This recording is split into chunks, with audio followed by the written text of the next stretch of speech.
The cold seeped through the thin wool of the sweater, a familiar ache that had settled deep in my bones. It was a Seoul cold, sharp and unforgiving, smelling of diesel fumes and grilled meat from a vendor I couldn't afford. From my crouched position in the alley, the Grand Hotel was a universe away, a golden monolith humming with a warmth I could only imagine.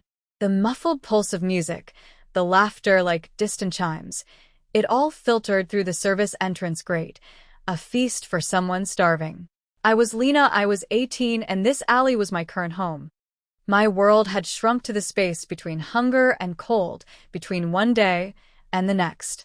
Tonight, I was hiding behind a row of overflowing dumpsters, trying to catch a whisper of heat from the hotel's ventilation system.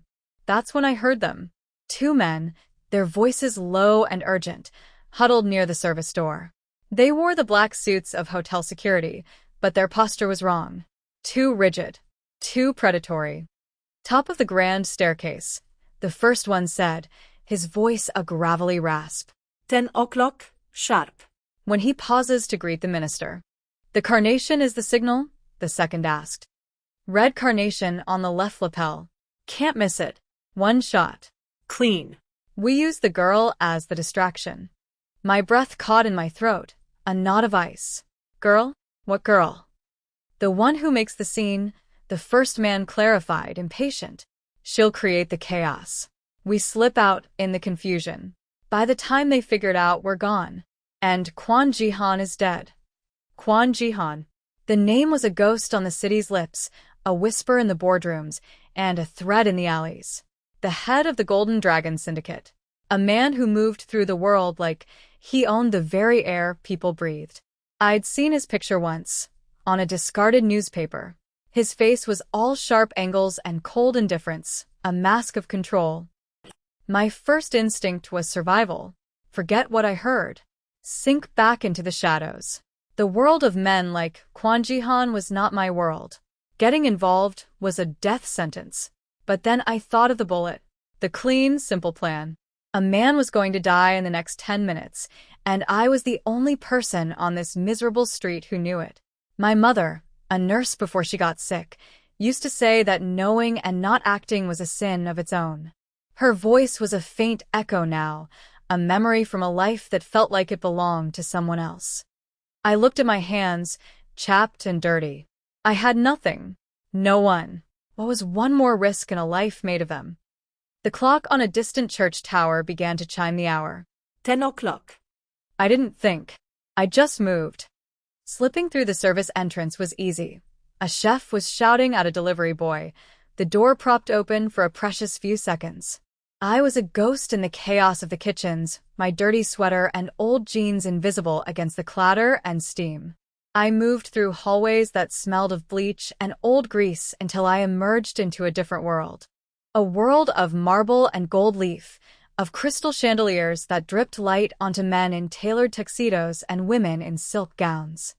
The air was thick with perfume and the low hum of power.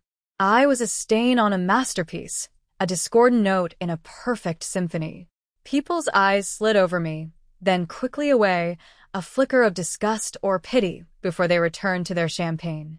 I kept my head down, my heart a frantic drum against my ribs, and pushed toward the sound of the orchestra. And then I saw him. He was standing at the bottom of the grand staircase, a vision of absolute authority. His suit was a masterpiece of black Tom Ford tailoring, so dark it seemed to absorb the light around him.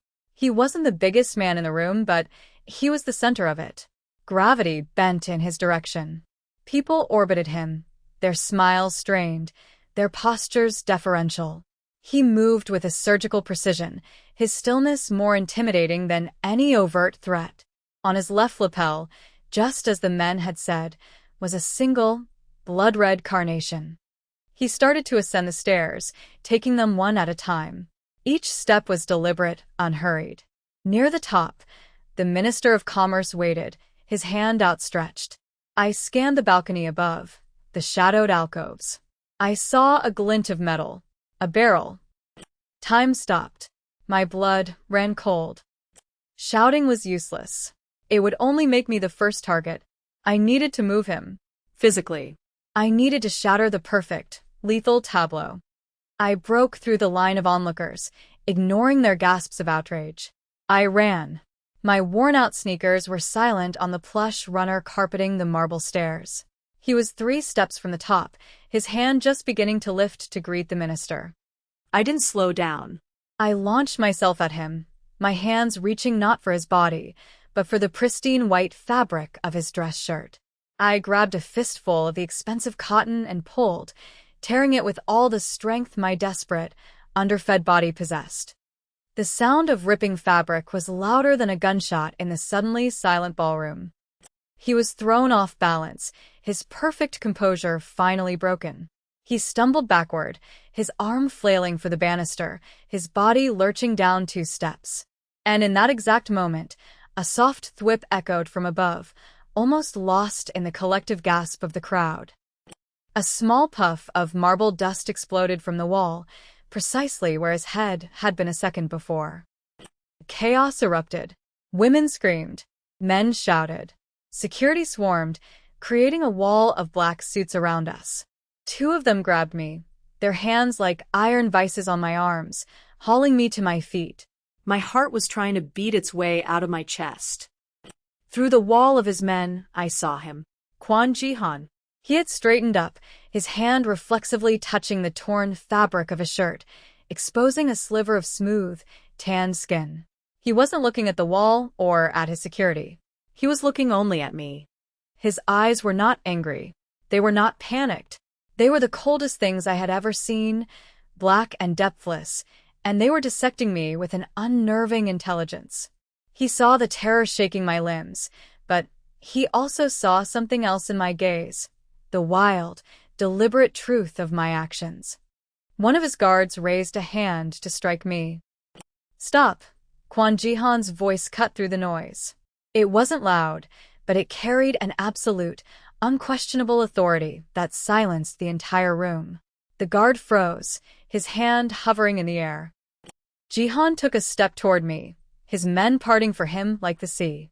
He stopped just a foot away, the scent of expensive cologne, bergamot, and something like cold smoke, washing over me. He looked at my face, then at the tear in his shirt, then back to my face. "Bring her to me," he commanded, his voice a low murmur meant only for his men. "Upstairs. Now." They dragged me up the stairs, past the terrified minister and the crater in the marble wall. I didn't fight. I knew, with a certainty that chilled me to the soul, that my life as a ghost on the streets was over. I had torn the shirt of the dragon, and now he wasn't going to let me go. The suite was colder than the alley. It wasn't the temperature. It was the silence. A heavy, suffocating silence that pressed in from all sides.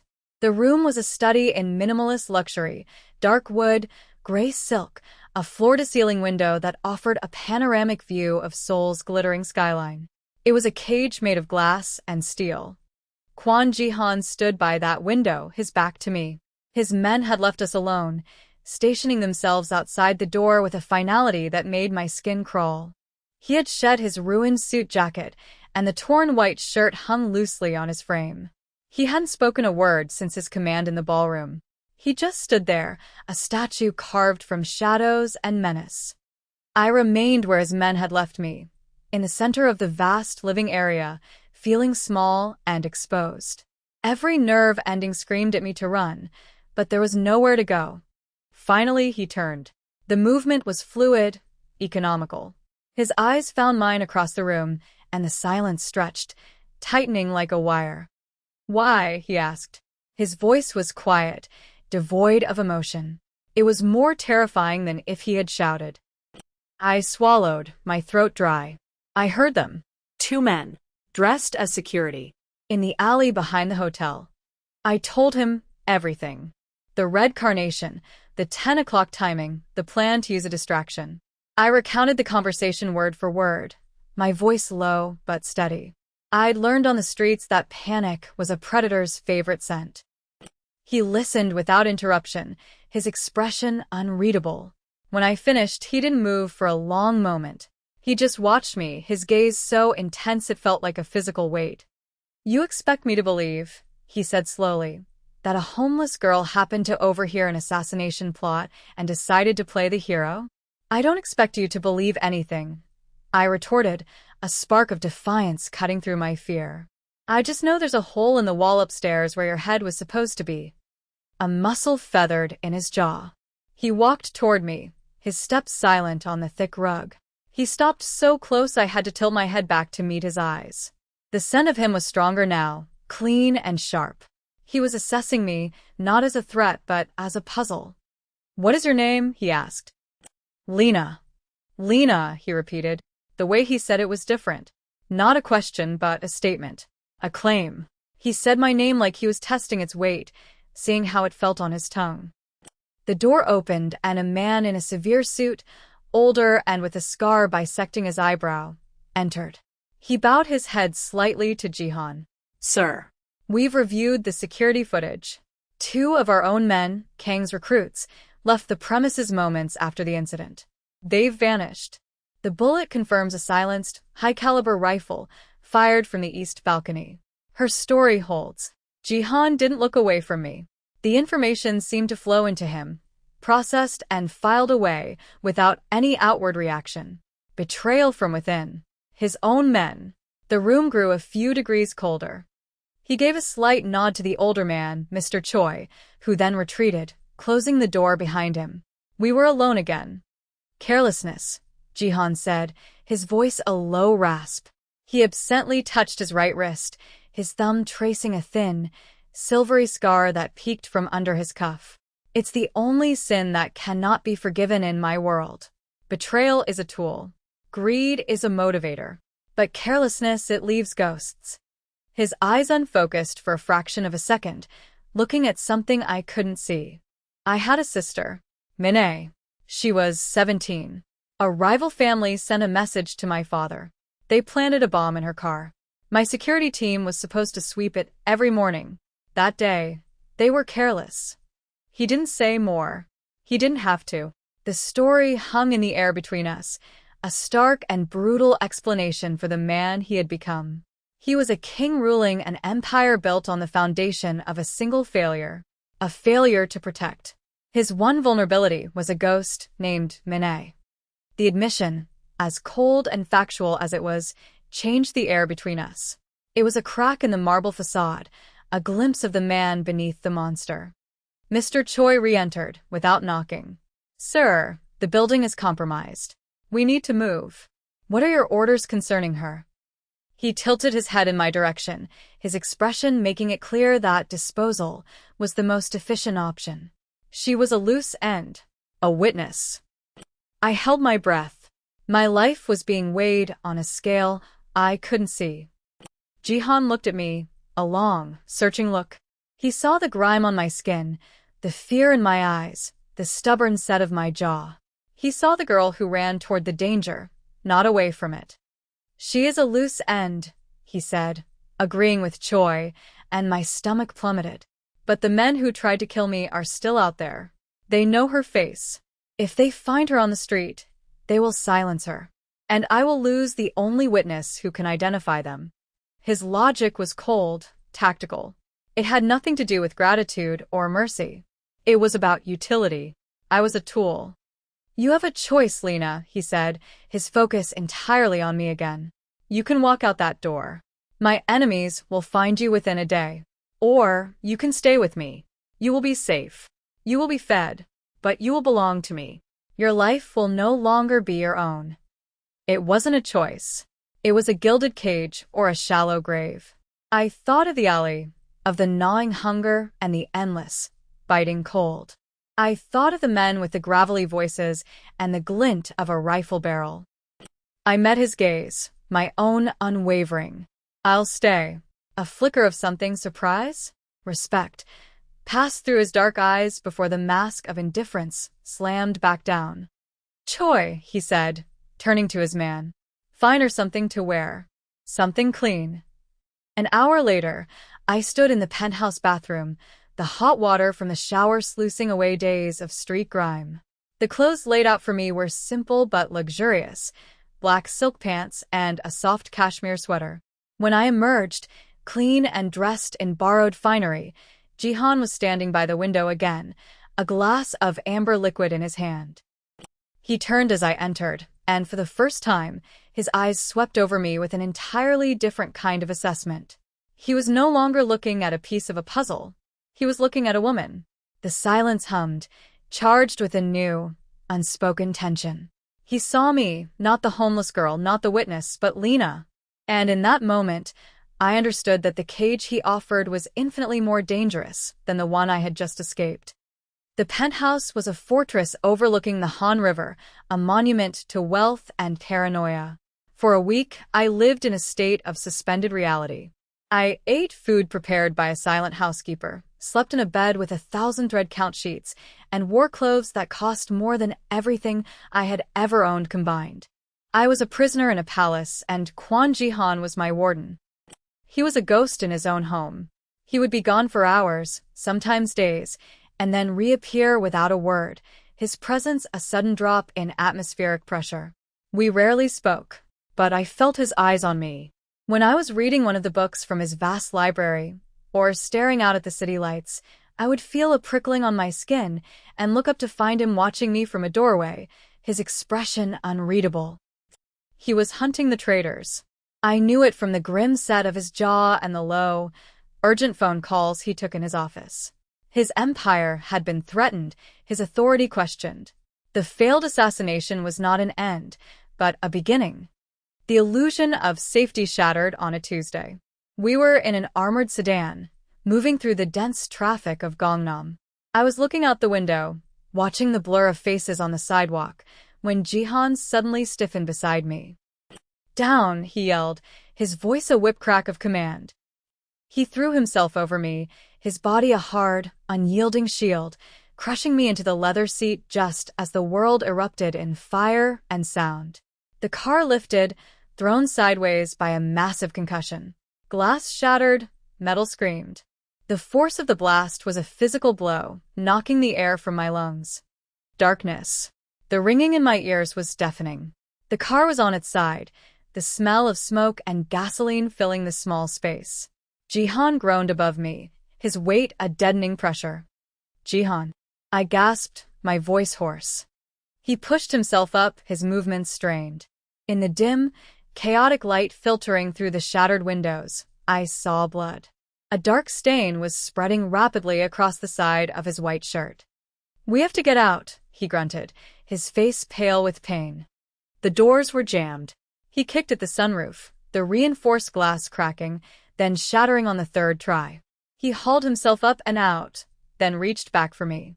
His hand was strong, pulling me from the wreckage into the chaos of the street. People were screaming, running. Our driver was dead. Jihan leaned heavily against the overturned car, his hand pressed to his side. "Safe house." He bit out to one of his men who had pulled up in a trailing vehicle, his face a mask of fury. The safe house was a nondescript apartment in a forgotten part of the city. It was clean, sparse, and anonymous. Mr. Choi got Jihan inside, practically carrying him to the threadbare sofa. "The doctor is on his way," Choi said, his face grim. "But he's 40 minutes out. Traffic is a nightmare." Jihan swore, his head falling back against the cushions. He was bleeding too much. His breathing was shallow, his skin clammy. He was going into shock. 40 minutes was a lifetime. My mother's voice, the one I hadn't heard in so long, was suddenly clear in my head. "Stop the bleeding. Check for shock. Keep him warm." Before I even realized what I was doing, I was moving. "Get me a first aid kit, clean towels, and a bottle of whiskey," I ordered Mr. Choi. He looked at me, stunned, then at Jihan, who gave a weak, almost imperceptible nod. The kit was basic, but it had what I needed. Gauze, antiseptic wipes, a needle, and suture thread. I cut away the bloody fabric of Jihan's shirt. It was shrapnel. A nasty, jagged piece of metal was embedded in the flesh of his side. It had to come out. "This is going to hurt," I said, my voice more confident than I felt. He opened his eyes, his gaze hazy with pain but sharp. "Do it." Mr. Choi brought the whiskey. I poured some on a towel to sterilize the tweezers from the kit, then pushed the bottle toward Jihan. "Drink." He took a long pull from the bottle, his eyes never leaving my face. He was placing his life, the most guarded and valuable commodity he owned, into my dirty, trembling hands. In that moment, I crossed a line. I wasn't just a witness anymore. I was choosing to help him, to save the life of a man who dealt in death. My old world, with its simple morals and clear lines, burned away in the wreckage of that car. I took a deep breath. Hold still. My hands were surprisingly steady as I probed the wound. He hissed in pain, his body tensing, but he didn't cry out. I found the edge of the metal and gripped it with the tweezers. I pulled. It was slick with blood, lodged deep. I had to brace myself against him, my face inches from his, and pull again, harder this time. He let out a strangled groan, his free hand shooting out to grip my wrist. His fingers were like steel bands, his knuckles white. But he didn't stop me. The metal came free with a sickening squelch. I dropped it into a bowl with a clatter and immediately pressed a thick pad of gauze to the wound. He was panting, sweat beading on his forehead. His eyes were dark, swirling with pain and something else, something raw and unguarded. He was looking at me as if he'd never seen me before. "You look at me," he whispered, his voice rough, "and you don't flinch. Everyone else flinches." It wasn't a thank you. It wasn't a compliment. It was a confession. A stark admission of the profound isolation of his existence. In his world, people looked at him with fear or greed. I looked at him and saw a man who was bleeding. I held his gaze, my heart hammering against my ribs. "You're still bleeding," I said softly, my voice a thread in the tense silence. I had to stitch the wound.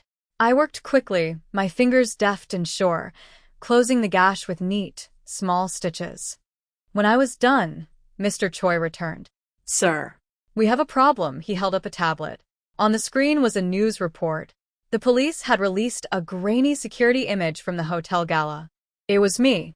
The headline read, "Mysterious woman, person of interest and attack on business magnate Kwon Ji-han." Kong, the traitor, had done it. He couldn't get to Ji-han, so he was coming for me. He had painted a target on my back, making me the most wanted woman in Seoul. My anonymity was gone. My life was no longer just owned by Ji-han. It was inextricably, dangerously tied to his. The war had become personal. The safe house was no longer safe. Kong had burned my identity, making me a liability Ji-han couldn't afford to hide. Every cop in the city was looking for my face. Every rival gang who wanted a piece of Ji-han's empire would see me as leverage. "He's boxing us in," Ji-han said, his voice tight with controlled fury. He was sitting up now, his side bandaged, the pain in his eyes replaced by a cold, lethal focus. "He's using you to flush me out. We can get her out of the country," Mr. Choi suggested. "A private jet. A new identity." Ji-han looked at me. The offer hung in the air, a phantom limb of my old freedom. I could run. I could disappear and spend the rest of my life looking over my shoulder, a ghost with a new name. Or I could stay. I could face the storm with the man who had become its center. Running felt like a different kind of death. "No," I said, the word coming out stronger than I expected. "He used me to start this. I'm not going to run while he uses me to finish it." A slow, dangerous smile touched Ji-han's lips. It didn't reach his eyes. "Kong thinks you are my weakness," he murmured, more to himself than to me. "He will learn." The next 24 hours were a blur of calculated moves.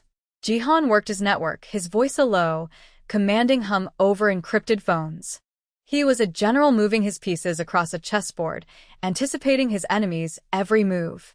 He moved us to a new location, an abandoned warehouse in the industrial district near the port, a place of rust and shadows. It felt like the end of the world. He was still weak, favoring his injured side, but he moved with a predatory grace that his injury couldn't diminish. He handed me a satellite phone. "This is for emergency use only. It has one number in it, mine. If we are separated, you press the green button and you speak. I will find you." The weight of it in my hand was immense. It was a lifeline. It was a leash. The attack came just after midnight. They didn't storm the gates. They were silent, ghosts slipping through the broken fences and shattered windows. Kong knew Jihan was injured. He was coming for the kill. The first sign was a soft thud from the floor above. Jihan was instantly on his feet, a gun appearing in his hand as if from thin air. "They're here," he whispered, pushing me behind a stack of old shipping crates. "Stay here. Do not move." Gunfire erupted, the deafening cracks echoing through the cavernous space. Muzzle flashes lit the darkness in strobing, violent bursts. Jihan's men, only a handful of his most loyal soldiers, returned fire. It was a brutal, close-quarters battle. I watched from the shadows, my heart lodged in my throat. Jihan moved through the violence like it was his natural element. He was precise, economical, each shot finding its mark. But they were outnumbered. One by one, his men fell. Soon it was just him, pinned down behind a rusted piece of machinery. Kong stepped out of the shadows, a cruel smirk on his face, his own gun aimed squarely at Jihan. "It's over, Jihan," Kong sneered. "Your empire dies with you tonight. I'll even keep your little pet. She'll be useful." My blood ran cold. Jihan was trapped. His clip was empty. I heard the useless click. Kong was advancing, savoring the moment. I had to do something. My eyes darted around, searching for anything. My gaze landed on a large, red fire extinguisher mounted on a nearby pillar. Beside it was a high window, its glass grimy, overlooking a lower, corrugated tin roof. An idea, desperate and insane, sparked in my mind. While Kong was monologuing, I scrambled from my hiding place. I was surprisingly quiet. I lifted the heavy extinguisher, my muscles screaming in protest. I swung it with all my might against the window. The sound of shattering glass was explosive in the tense silence. It was a disorienting, violent crash that drew every eye, including Kang's, for a split second. It was all the time Jihan needed. In that moment of distraction, he lunged, not with a gun, but with a knife he'd had strapped to his ankle. He moved with impossible speed, a blur of black closing the distance between him and Kong. The fight was short and savage. It ended with Kong on the floor, the knife buried in his chest. Silence descended, thick and heavy, smelling of cordite and blood. Jihan stood over his fallen enemy, breathing heavily. He looked at the carnage, at his loyal men lying still on the concrete floor. Then he looked at me. He walked toward me, his steps sure and steady. He was covered in dust, a fresh cut bleeding on his cheek, but his eyes were clear. He stopped in front of me, reaching out a hand, not to grab me, but to gently touch my face. His thumb brushed away a smudge of dirt from my cheek. "They targeted you because of me," he said, his voice low and raw. "From now on, anyone who touches you answers to me." He paused, his gaze locking with mine, absolute and possessive. "You are under my claim." It wasn't a proposal. It was a decree. In his world, it was the most binding vow he could make, a declaration of ownership that was also the ultimate promise of protection. We returned to the penthouse. The city lights of Seoul glittered below, a sprawling galaxy of indifferent stars. The cost of our survival had been high. Jihan had lost men. I had lost the last ghost of the person I used to be. My name was cleared, Kong was posthumously framed as the sole conspirator, but I could never go back. I was marked by Jihan's world. I stood by the floor-to-ceiling window, wrapped in a simple silk robe he had left for me.